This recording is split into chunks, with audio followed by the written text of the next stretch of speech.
they'd still suck. But my boys went 5-7 last year. They still suck. Like, we went 5-7 last man. year. It's not everything. I just don't think they'll be that good of a team. You're watching Knowledge. Welcome back to Knowledge, our college football and NFL, all things football-related show where we will discuss our upcoming predictions for the season. So we did the Big 12. Now we're moving on to the ACC. Really a lot of interesting stuff happening in this conference this season, and for sake of just having them, we've included Notre Dame on this video too. And I think it's a lot more interesting than last year. There's some great storylines, and we're excited to see what happens. So let's start with our over-under predictions with the biggest team in the ACC this upcoming season, the Clemson Tigers. Over-under of 9.5 here, and I got to go with a strong, confident over on this one. Easy over, I think. They're my pick to win the ACC as repeat champions, and I would go another step further. I'd say they're a very strong national title contender this year, depending, of course, on K. Klubnik's play style and if he lives up to the hype. But I think this is the best team Dabo's assembled in 5 years, really, half a decade, and really could be his best shot at a national title, at a third national title. I mean, this is such an easy over. Yeah. I mean, this team is stacked. D-line, Peter Woods, T.J. Parker, linebackers are elite. O-line's elite, receivers. Cade Klubnik, obviously Heisman candidate. And if you look at it, there's only 2 maybe toss-up games, South Carolina and LSU. Other than that, they're double-digit favorites. I think there's third, James? Thinks it's third element schedule? I hate to agree, but that's basically my take as well. But I believe there's 3 toss-up games here: LSU, at Georgia Tech, and at South Carolina. They're 20-point favorites. But are they? They would have to lose all 3 of those, and I see them losing, maybe 2 at most. So I have to take it over here too, even though it's basic. They're obviously really stacked. So, and really, I mean, you talk about the D-line. They have an NFL caliber D-line right now. The last time they had one of those, they won a national title in 2018. So and I think combining that with Tom Allen as the new D coordinator, I think that's going to be really interesting to see because Klubnik's only going to get better. Yeah, Klubnik's going to get better. I was really impressed by him in the Texas game, despite it being a loss last year. His play, I thought, was elite, and if he maintains that elite level, they're going to be a serious contender. I mean, I think national is a bit far, but I think they're definitely a semifinal team. That'd be my prediction. I mean, if they win that LSU game, that's obviously the big test. If they win that LSU, if they win that, they're going. We all know if they win that, they're going to be in the driver's seat to go 12-0. Frank Kelly's going to have another video banging on the table or whatever. We're here again. We can't execute. We'll get to LSU another time. But let's move on now to a really surprise strong contender and playoff team last season, the SMU Mustangs. Over-under, people are thinking they're going to probably repeat a lot of their success with an over-under of 8.5. And I don't think they'll reach quite to the levels that they did last year, but I still am taking the over here. I think they get right over it at 9-3, I would say. Obviously, with Jennings returning, that is huge because I think he was a big part of their success. But they really need to clean up. He especially needs to clean up the turnovers game because that's what really hurt them those last 2 L's this season with Clemson and Penn State. I mean, Penn State especially, that was bad. Other news about them, the defense lost a ton of talent, production, so they need to kind of keep it up, maintain that level of efficiency. What do you got, James, on SMU? Yeah, I think they're kind of a tough team to predict, but they have most of that offense returning. But I look at it, and I feel like they're going to drop some close games this year. I could honestly, I would take them to lose to either Baylor or TCU possibly. I think I could definitely see. Not both, but one of those. I can see Baylor. Not TCU with Baylor. So I'm going to take an under here slightly. I think they'll still be good, but at the end of the day, when it's like a fluky team, they always kind of fall off a little bit the next year. So they'll still be good, but they're not going to have 11 wins, Yeah, I agree with that. I have under 2. I mean, I really don't think they beat anyone last year, and all their big games, they pretty much lost. Basically. And Kevin Jennings, I mean, he's going to have flashbacks. And looking at the offensive roster, I don't think they have any talent. And Kevin Jennings is okay, but there's really no big names on here, no good wide receivers or anything. So I have an under. Yeah. I wouldn't be shocked at all. I don't feel too confident in this one. I say they just get right over it. But let's keep going over to another team with an 8.5 win total. That's Miami. I think Miami's got a lot of interesting storylines going on, obviously, with Carson Beck transferring over. The question is, will we see the Carson Beck of 2 years ago at Georgia or the one of last year that just looked incompetent a lot of times? And there's obviously huge shoes to fill in the offensive production after Cam Ward coming back or going to the NFL.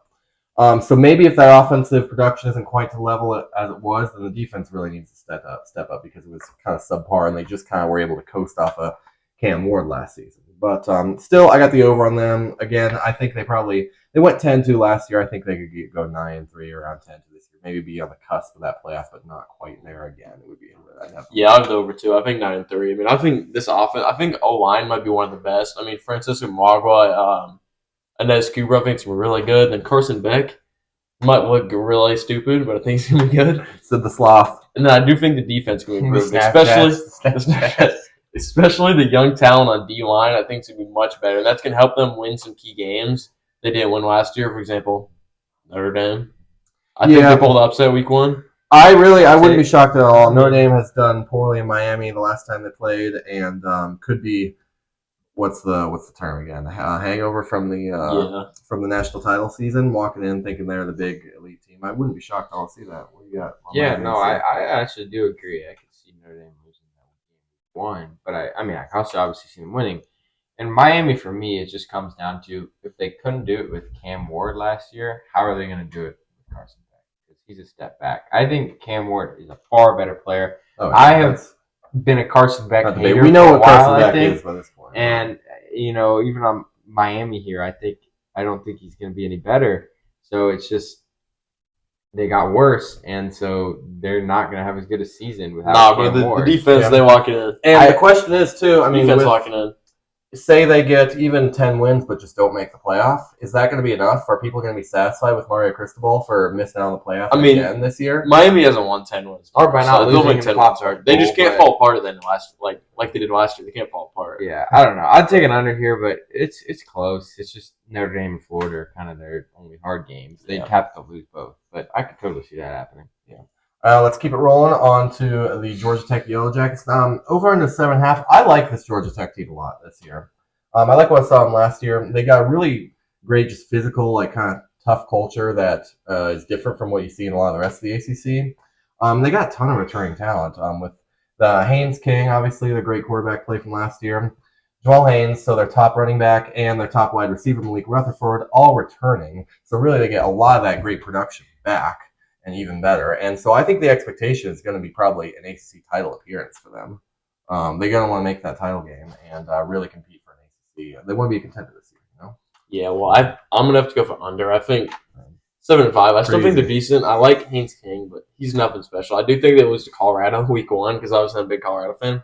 And I really like Jamal Haynes too, but I don't think the offense will be as good as last year. And I think 7-5. I think their schedule is a bit harder, and then they get more unlikely in some games. Nah, man. I think 7-5. Yeah, I know you would them. I think they beat Colorado. I don't think they beat Colorado. I liked them last year despite their schedule, and it's a similar situation this year, but they showed even more that they could do last year with, a game like Georgia where they basically should have won and then lost it. But I think they go and beat Colorado week 1. Colorado's not that great. And I could totally see them beating Clemson at the very least. That's going to be. If it wasn't at Clemson, we're joking now, bro. It's at Georgia Tech. It doesn't matter. They're at least 20-point underdogs. I'm just saying. So if you look at it, 8 wins. They went 7-6 last year, but there's a lot of toss-up games. So teams like that, where there's so many close games, they can easily flip the script in the following year. Obviously, Haynes King is a dog, and like Owen said, they're just got some great culture going on there, and I think they really do have a lot of talent there left. So I think they're going to be even better, and I could totally see them in the ACC championship. Yeah. Well, let's go on to what I think is the most interesting, or at least unknown team this season, which I have no idea what's going to happen. That's Florida State. You really couldn't have 2 different seasons back-to-back than they had, from 13-0 to 2-10. Yeah. Gosh, they were so horrible last year. It was honestly amazing how horrible they continued to be. It was I was actually impressed by how horrible they were. So I got no idea what to expect from really. At 7-5, I'm going to go under just because I don't know anything enough about them to be confident saying they get 8 wins or more. I still think it's people talking about Norvell in the hot seat. I think if this season is subpar or worse, he definitely will be on the hot seat. Barring a complete 2-10 level collapse again, I don't see him getting outright fired this season. But it's going to be interesting how will Castellanos and Gus Malzahn obviously change the offensive production that was really, really lacking with DJU last year. Is that going to be a lot better of an upgrade? We'll see. Yeah. I mean, I agree with y'all. Florida State's a really tough team to pick because you look at any team, going from 2-10 to, say, an 8-win season, which would be the over here, that would be a really big jump for any team. That'd be crazy, And obviously, the only reason they're that high is because they still have all that talent where they were supposed to be good last year. And they basically return everyone where they totally could hit that finally. But I just don't see that happening. I like Castellanos a lot more. I mean, he's, kind of like your Shitter Sanders type player where he'll, run around in the backfield for like he's not 30 seconds and either make an insane play or get sacked for like 15 He's yards. been talking like Shador, but No, that's what I'm saying. So he can make crazy plays, but he also makes some bonehead decisions. So I think he'll be an upgrade. But it's just, are they going to get to 8 wins with the schedule? I'm going to have to say no. Yeah, I have to do a clean sweep here. I mean, you can't go from 6 and 6. You can go to that. I don't think they get very good in the portal. 2 to 8 wins. The wide receiver one, Squirrel White, they get him, and they get Thomas Castellanos. I don't think those are very big grabs. I think they actually lose more. So I think 6 and 6. I mean, I think the team will believe a lot more than they did last year, which will help them win more games. Yeah. It turns into momentum, and like if they That's start the thing. out bad, That's the thing. If If they they, beat like if they, Bama one, it could be good. that could turn, or if they just get rolled over and just get destroyed in that Bama game, it's gonna be a long 6 and 6. What I'm season looking for for. them. Yeah, I'd say about the same, around 6 and 6 or 7. Because you can't jump from 2 and 10 all the way up. So let's keep going with another team here that I actually like a lot, Louisville Cardinals. Now, that being said, with an over-under of 8.5, I like Louisville but not enough to say that they'll get to 9 wins confidently. They had 9 last year. They had 9 last year, but I think just the question of how good Miller must be is kind of an unknown because we saw some flashes at USC, but we also saw a lot of not flashes. I don't know, the opposite of that. Flashes. Basically, yeah, I think Jeff Brom is going to have a good, going to have some great offensive production and get something out of him. But I just don't think.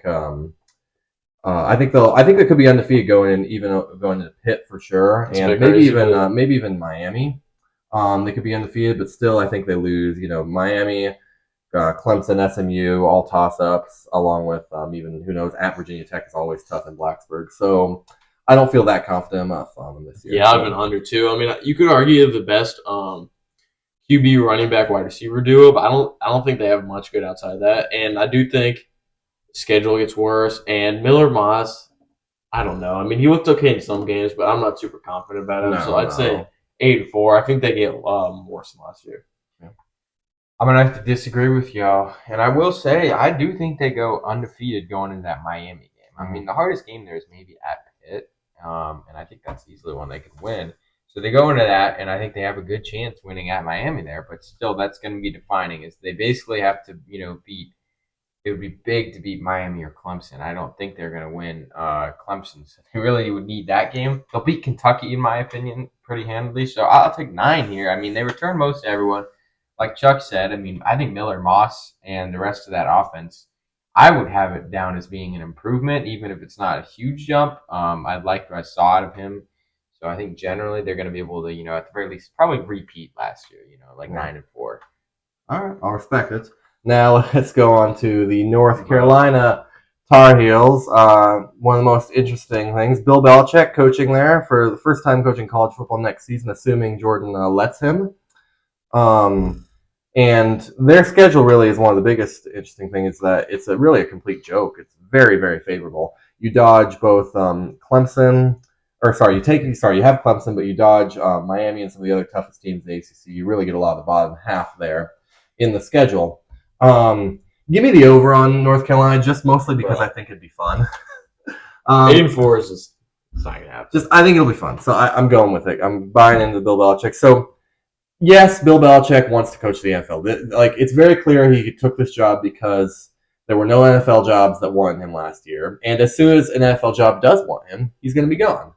But that doesn't change that I think they'll still be decent this season. He's not even focused on football, bro. He's focused on Instagram. His fisherman photos.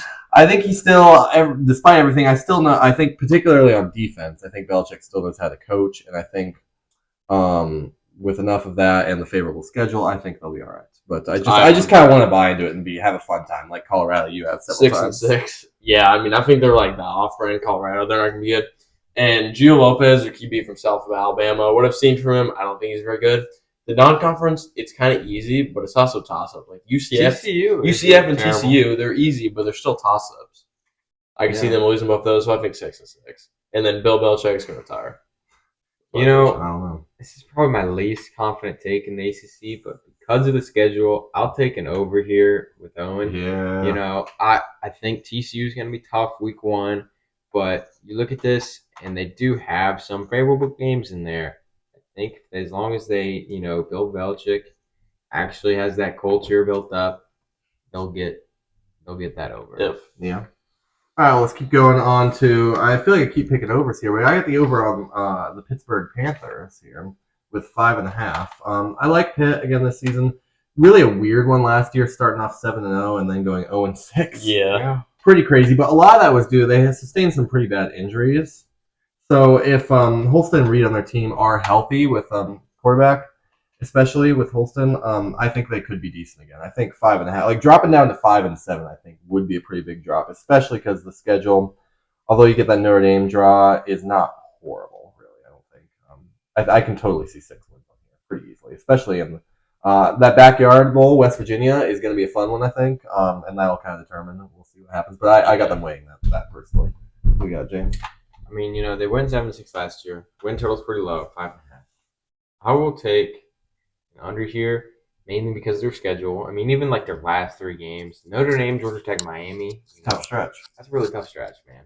I mean, they managed to rack up they that still 7 have first time. They like games like 6 even. Games like West Virginia, Florida State, Louisville as well. It'll be tough for them. Oh, and NC State. Don't sleep on NC State either. So I'll take an under here. Like you said, having the Holstein cow back at quarterback for the whole season will definitely help. But yeah, I can't. I'm not real confident of it. So I'm gonna take an under. I'll take the over. I think they can improve. I really like how those first 3 games shape out. 2 nobodies, like Duquesne. They'll be 3 and then Duquesne. They'll be 2-0. I think it's Duquesne, but we'll go with Duquesne. Did March Madness teach you nothing? Go with Duquesne. West Virginia, I think they start at 3-0 going to the bye week. I think it gives some confidence. I really like the defense too. I mean, Kyle Lewis at linebacker, he's getting All-American attention. But you think I think 6-6 easily. Oh, okay. Yeah, same. Interesting.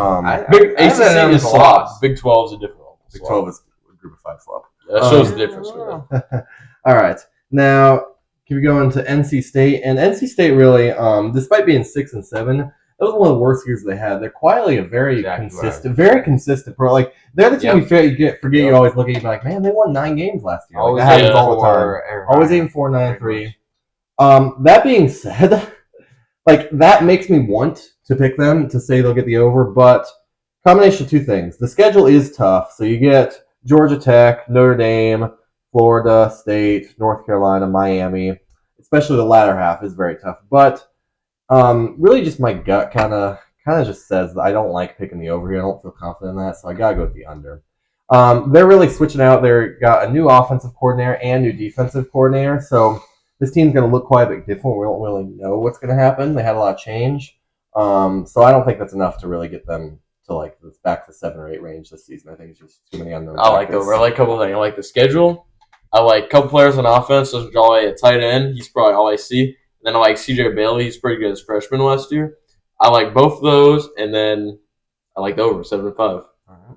I think they're a consistent program. So I will agree with Chuck here. I like their schedule. They obviously have hard single games, but to get with 7 wins, I think a lot of these toss-up games, looking at them, they're going to be games that they will win. And that's just how NC State is. They obviously return a lot, and I agree with Charlie. Despite losing KC, some of the rest of their offense is still looking pretty good. I thought Bailey was pretty good last year. So I will take it over here. I think they're a team that will find ways to win at the very least so they can get 7 wins. yeah, I mean, like the last 2 weeks, like games like Florida State, North Carolina, I really trust NC State more. North Carolina. I think they beat Florida State. I mean, I trust NC State more than Florida State. They probably win both those. Definitely more than North Carolina. All right, well, talking about sneaky good teams, Duke Blue Devils, Manny Diaz, in his first season last year was really quietly really good. They won 9 games, even despite losing a lot of talent and coach the year before. So despite that, they're predicted to drop all the way down with an over under 6.5, and I just don't buy it. I think they were with really pretty favorable schedule, like not a brutal schedule. Again, it's perfectly manageable. I don't see any reason why they shouldn't get at least 7 wins. I don't think there's a drop off that corresponds because I know the defense is going to be great. Manny Diaz has been exceptional there from Penn State to Duke here. I mean, I have no doubt of that. So the question is, on offense, will quarterback Darian Mensah be as effective as he was at Tulane? If he is, oh man, this could be sneaky good again. We will see. But I mean, I do agree. I think defense is going to be good, but I think they have a really sneaky non-conference schedule. Tulane and Illinois. I think those are both losses. That's exactly I'll take the under right there. That's Illinois not 5-7. Illinois, I think they get blown out. I think they both lose those at Tulane. games give them a lot of trouble. Tulane could totally pull off an upset in that game. And I have an over here, but I'm not real confident in this. It's mainly because, you look at it, 6.5. They won 9 games last year. Duke's a good team. But this schedule, I think, is worse for them. And some of these toss-ups are going to be tough to win. I think a lot of their road games, like you said, are going to be tough. So I would take an over, but not very optimistic. Mm-hmm. All right, then. Well, Virginia Tech, over-under again of 6.5. So 6-7 last year. Really, with a decently tough schedule, give me the under here. I think this is a now or never season for Brent Pry in year 4 of his tenure. I think if you're a Virginia Tech fan, you're kind of really expecting a real breakthrough this year. Like, not just getting up to like 7 wins. Probably you want to get a breakthrough to like 8 or 9 suddenly to show real progress as a head coach. Because this program's been stuck in mediocrity for really more than half a decade now. Like they used to be kind of have a reputation for being sneaky good. Now they just what was the last time they were relevant? Yeah, like it's been battle, a while. Battle at Bristol. 2017, probably. Yeah, exactly. Wow. So 8 years. And I just don't think they get that done. I think you could probably see the departure of Brent Pry. And again, like with they also lose changing offensive and defensive coordinators. And so I just don't really think they're going to get that huge breakthrough like they're looking for here. I don't see it. And I say you're wrong. Are you guys saying wrong? Please tell me why. I'm actually very high on Virginia Tech. You know what? So I was looking in this Phil Steelbook, and I was like, what were the teams that had the most one-score losses? Teams that were actually good but lost in close games. That's Virginia Tech. They're going to be they're my biggest breakthrough team, probably. I think 9-3 because I was 9-3 is wild. I was really high on them last year. I was really high on them last year, but they lost a ton of close games. They weren't a bad team. I really like Kyron Jones at QB, and I think he takes them back to 9-3. I think the defense is going to get a lot better too. Brent Pry, he's going to lock in. I'll question you that non-conference schedule. Do they start 0-2? Yeah, I think they do. I think they lose to both South Carolina and Vanderbilt. No, they'd be Vanderbilt. South Carolina, it's hard. I look at the same thing as you do, where close games for teams, teams that can flip it around. And so I was really thinking that for BT. Again. And then I take a look at the schedule, and I think they lose 0-2 at the beginning. South Carolina. And then you get Old Dominion, Wildboard. You get come on now. At NC State, I think is a loss. At Georgia Tech, that's already 4. Louisville, FSU, and then you still Miami. have Louisville, Miami, and maybe even FSU loss. So I take an under here. There's so many games that should won last year. Like y'all remember the Miami game, the Hail Mary? Yeah, no, but you can't predict that they're just gonna like switch around and win all. But I think they were a decent team last year, a lot better than their 6. They're gonna win all their close games too, which is about as. But I think it'll even out more. All right. Let's go on to Syracuse. And Syracuse, after really having a great season for Fran Brown, getting the 10 wins. I want to pick. They got a sharp drop off in predictions with over under 5.5. I really want to predict that over. I really wanted to, but just looking at the schedule, I can't do it. It's tough to find 6 wins, let alone 5 wins even on that schedule. I think, especially because their defense misses so much from last year, I just don't think they get done. On the offensive side of things, we'll see how LSU transfer Ricky Collins and Notre Dame transfer Steve Angeli. I'm not sure how to pronounce it. Yeah, contend for the QB job. That's going to be kind of an interesting battle to watch. But just Tennessee non-conference. Then you got Clemson, Duke, SMU, Pitt, Georgia Tech, North Carolina, Miami, Notre Dame too, and Boston College. Basically, any ACC team that's even predicted to be mid or better is on their schedule. Like they don't have a single bottom feeder ACC team on their schedule. Really.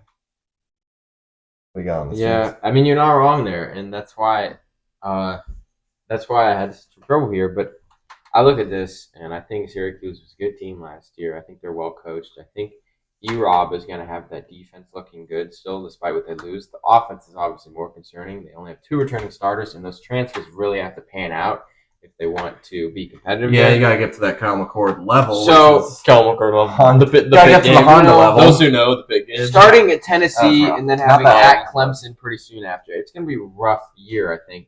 But I see them, maybe having some upset games like last year with Miami. So I taking over here just because it's so low.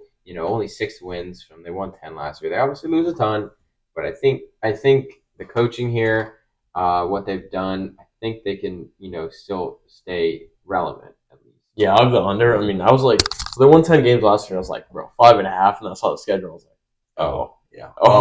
Because I like Fran about too. Oh, it's a tough schedule. I mean, it's the number 5 hardest. That's the ACC. Tough in the ACC hard. And also, I think Steven Jelly won Stevie Job. He ain't good, bro. He's slow.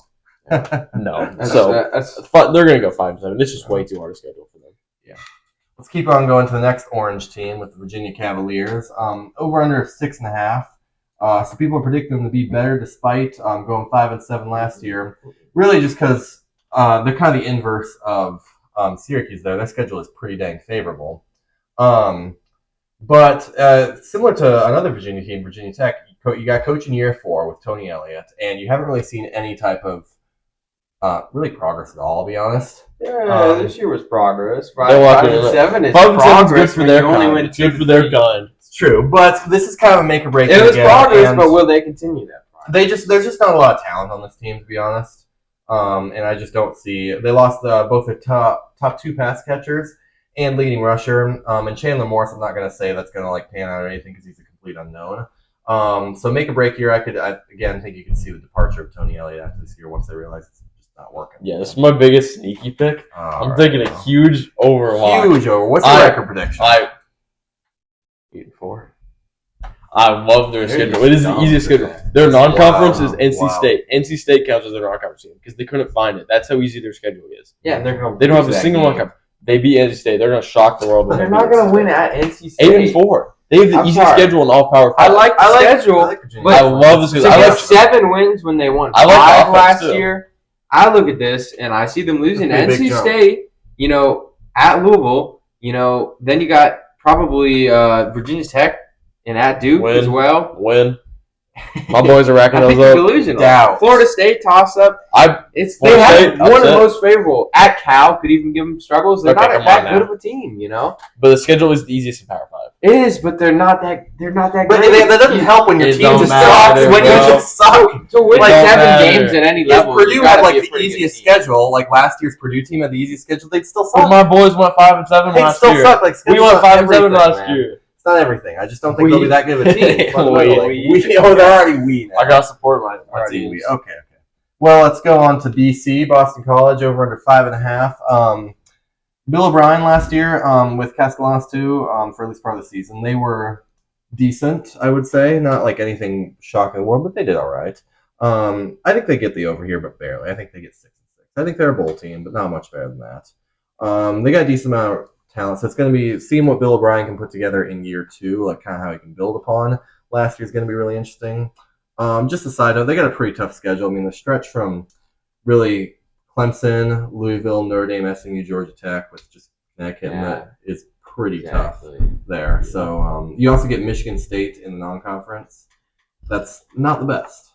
So I think they get right over. I'm not like too confident on, but I think they can just sneak into a bowl game. That's about it for this season. We got here, James. Yeah, I look at BC. It's a team. I don't hate them. They looked good last year when you started out beating Florida State when everyone thought that was something. Because everyone thought it was a big deal. And then they killed Duquesne, and they go in and they have a really close loss to Mizzou, and they're ranked and everything. It's looking good, but everything was kind of downhill after that. And I just look at the schedule, and I want to have wins here, but I mean, even the non-con at Michigan State is not doing them any favors here. So I think I'll take an under, probably exactly 5 wins. I'm just not confident enough in this team for them to win down the back half of that stretch. Like the last 5 games could all be losses, I would say. I mean, there's not much of that they didn't already say. I have the under 2. I mean, all the ACC schedule is pretty similar. So the big difference different thing is non-conference. I think they have 2 non-conference losses. I don't remember their QB, but he's trash. Their whole offense is trash. Bill O'Brien's not a very good coach. I mean, if you remember about the Texans, he's not as bright up top, you could say. So I think 5 is most famous for the D-Hop trade. Yeah. All right. Well, let's go on to my favorite Atlantic Coast team, the California Golden Bears. 6-7 last year, which I really kind of was I would say disappointing finish to how they kind of had a lot of momentum at the start. But I think honestly, unfortunately, they got an over in a 5.5. I think kind of everything falls apart more this year. I got the under here.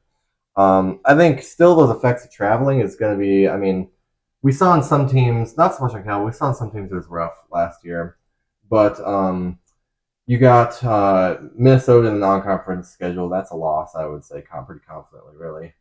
Big weaknesses, especially in the secondary and special teams. Losing your top linebackers and even running backs in offense to the portal.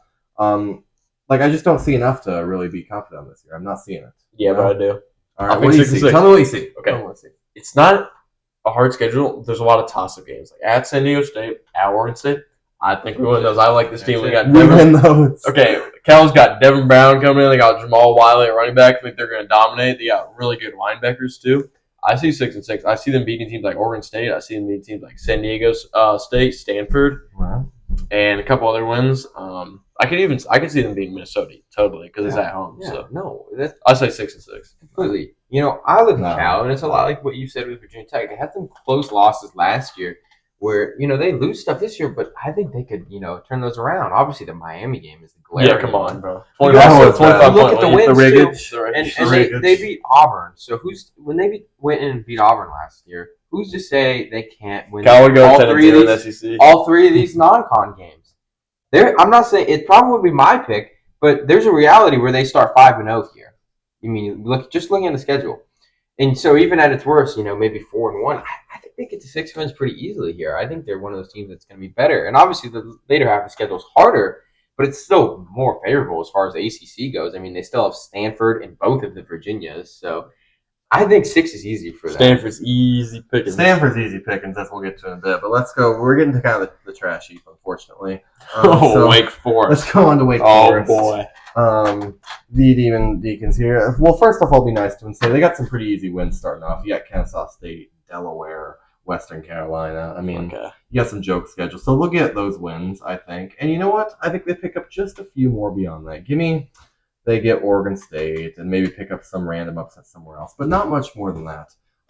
Over under 4.5, I think they get to 5 wins. Give me that. An unknown, really, what's going to happen with Jake Dicker as coach here, because Washington State is, pretty different transition over here at the ACC. You even bother leaving Washington State to Wake Forest? Like, is that even really much? It's a better job now, yeah. Definitely a better job to be in. Wake Forest is going to be next Washington State. Definitely better. So they'll turn into a Washington State. He was trying to be nice about Washington State or Wake Forest. I'm going to be disrespectful. They are trash. I think they're the sponge of the ACC. Take up all the losses they're in. Do you remember how bad Robbie Ashford was at Auburn? Like, do you guys remember? That's just our QB. They are going to be so trash. Ashford, and that is why. I wonder why that would be. He's not going to be any better on an even worse team like Wake. So, there's no talent. I think they go 2-0 to start, and then there really isn't another win after that. And they might be able to pick up. Like maybe Delaware. Virginia or Delaware. Hey, let's not be crazier. Remember Joe Flacco? Joe Flacco. No, but I'm just saying, like, in general, I mean, they're going to lose to Oregon State, too. And, 3.5 is a really low win total. But they, outside of the non-con, those 3 games, 3 out of 4, I mean, most of these ACC games, they're going to be the worst ACC team other than Stanford. Yeah. Well, let's talk about talking about trash teams and low win totals. Move on to Stanford Cardinal. Frank Reich coming over from the NFL along with Andrew Luck being the manager, GM. Like, we don't really know what he's doing there exactly, which makes for kind of an interesting experiment, I would say. But Stanford, to be honest, like, it's funny because they used to be so good and really went to, I don't know how many New Year's Six bowl games in a row, like 5 or so. But this team's been too bad for too long for me to see a huge improvement. 3.5 over under. Give me the under. 3.5. So I got crazy. Well, to be honest, they've been 3-9 for each of the past 4 seasons. So I'm just not going to predict that they're going to be better than 3-9 suddenly. So yeah, I just got to be confident on here. What do you got? Okay, I think this is similar. If you guys remember when Northwestern had 3.5 a couple of years back, everyone was hating how slop there. I'm taking the over. I like a couple of their players on this team. And I think they shocked the world with big wins like San Jose State, Boston College, Hawaii, Cal. That's 4 right there. That's 4. That's all you need. So I think this is a Northwestern scenario. I don't think that. Everyone's going to take the under. I think some teams got sucked. 3.5 is too low. They'd be my pick for last. 3.5 is too low. 3.5, I do think is low. And I agree with most of what you're saying. I think that's a respectable pick. I do have a different pick, though. And you look at it, they lost to San Jose State last year. So when you're losing games like San Jose State, probably not going to win at BYU. Just no talent. Even at Hawaii could give them troubles. I think at Virginia is probably their closest ACC game that they could win. But outside of that, the first half of their schedule is the only spot here where they're going to have some room to win 4 games. And after that, I think they're done for. Stanford's a team that I feel like has had some random talent. I always remember that Colorado game. How fun Ayo Manor, bro. Ayo Manor, Moss and Travis. Yeah, wow. But I really don't think they're going to put it together this year, unfortunately. Yeah. Let's just go one more where we got Notre Dame this season with 10.5 in their over-under. Really, even though I don't think Notre Dame is going to make like a national title rerun repeat, and there could be some hangover effects, including if I had to pick a loss on their schedule, I would pick that Miami game, the first one. But is there another? Come on. But I don't think there's another after that, because I think their schedule is an absolute joke, really. Not in a bad way, but it's very, very easy for a team of their caliber. They should go 11-1 at least, and probably will be favored in every game they play. So yeah, I got them going 11-1, 12-0. So that over/under, so the over of the 10.5 over/under. I mean, you get Jeremiah Love returning is the biggest part, and he could be a Heisman finalist. The only thing that's going to hurt him is if Jadarian Price gets a ton of snaps, because he's great too. And I mean, CJ Carr is the big question, but really, frankly, Riley Leonard was not the reason that they made it to the national title. It was not the big reason for their success. So it's not like changing him out. So long as CJ Carr's but he wasn't bad exactly, but he wasn't anything much more than that. He was mid. Special, so CJ Carr can just be mid. They'll be fine. Well, that's unknown. So the defense remains. This team really remains loaded on lots of sides of the ball. So I think they should maintain a pretty similar level of quality and be a top 10 team for sure. What do you got here? Look, man, CJ Carr is not going to be it for them. What was the last good quarterback that Notre Dame developed? Ian Book. How long ago? The Book. The last two good ones were Sam Hartman and Riley Leonard. They really didn't have that much of a quarterback presence last year, and still were just fine because of it, even despite that. Riley Leonard is so much better than CJ Carr is going to be, at least in his first year. You know? I mean, didn't they have Ty Simpson for a while back there? He was the last non-transfer. Tyler Buckner. Tyler Buckner, that's what I meant. So bad. Yeah. Tyler Buckner is who I'm thinking of. And I think we could have a similar station there. Probably not as bad if we're being honest, but still. I see it as there's 4 games they could potentially lose. Miami, Texas A&M, at Arkansas, come on, and USC. Do they lose all 4? No. Those aren't close. Do they lose 3? No. Would they lose 2 of those? No. Yes. I'd have the under here with them losing 2 of those 4 games. Notre Dame is going to be double-digit favorites in the Arkansas game, and don't sleep on that Arkansas. Tennessee lost last year. I'm not saying they won't. I'm sleeping on Arkansas. I'm sleeping on Arkansas. Me. Still, don't sleep on Arkansas. Miami's going to be tough. A&M gave them trouble last year, and then even obviously USC is always a pretty tough game. So yeah. Well, okay. You guys don't like CJ Carr. I haven't seen much from him for spring game. I thought he was really good. Got a lot of hype from the spring game. That's true. I have Notre Dame as my number 16. They return a lot. I mean, number 1 wide receiver, Jaden Greathouse. Obviously, the 2 backs. Mm-hmm. Eli Raridan, I think, seemed really good this year at tight end, too. This is over. I mean, the schedule's way too easy. I do think they lose to Miami. But after that, I think they're easily the schedule's certainly way too easy to confidently predict. There's nothing outside of those 4 games is the thing. I think it's because Notre Dame in the past years has had those upsets. Weird slip-ups. True. You got to keep that in mind. I think that they lost to Northern Illinois last year. They lost to Marshall a couple years before. They lost to Stanford. Who's to say they don't drop a random game like that? I probably don't think they will this year, but I'm just saying that's always a possibility. I think this team. I'm not the biggest people are really kind of glazing Marcus Freeman now, saying he's among the best. NC State coaches. Or Syracuse. Okay, maybe those give him trouble. Oh, okay. I'm not meaning it's a hard game. I'm just saying they lose dumb games. This isn't over. Yeah, Marshall and Northern Illinois are both far worse. They return so much. I mean, they're still. I know, but it's always the teams that you're saying, they have all this. It's all there, and then. But there's just no way they lose 2 games. I just don't see them slipping up in some of these, even these toss-up games that really are. Yeah. They definitely are on paper the better team than every opponent they play this season. Every opponent, despite they're gonna be good. So, but 10.5 is a high win total. It is. So we'll see. So we'll see if they match it. All right. We'll just go around real quick and pick the ACC champion. So I'm going to say who you predict to win the ACC and over who in the championship. So for me, for example, I got Clemson over Georgia Tech in the title game. We got that's so lame. So everyone has Clemson. Everyone's got Clemson. And everyone has another Make-A-Wish team. They have a random team. I've seen Georgia Tech, If SMU, you freaking pick Virginia. Tech. Okay. Virginia Tech. I like that more than Clemson over Virginia Tech. You have to pick Clemson to win the conference. I mean, they're just so much better than everyone else. Well, yeah, so you kind of mirrored my take. That was back in hot takes. I said Hot takes. Clemson over Georgia Tech was my ACC championship. So Clemson I'm going to have to stick with that. I think hot Georgia take. Tech will. No, it was Georgia Tech. It's Georgia Tech beating. Okay. No, make it title. But it's like, well, I also had, maybe there wasn't repeat champions. I think that was one of my hot takes. No repeat champions. So I could see Georgia Tech win that one. I could. But it's going to be close, and I think that's probably going to be the ACC championship, barring some, Georgia Tech's easy pickings for Clemson. Yeah. I don't know. They're going to Georgia a lot of trouble, didn't they? True. We'll see. All right, well, that'll do it for this episode, and we'll be back with you soon for the rest of the conferences, starting with the mighty SEC.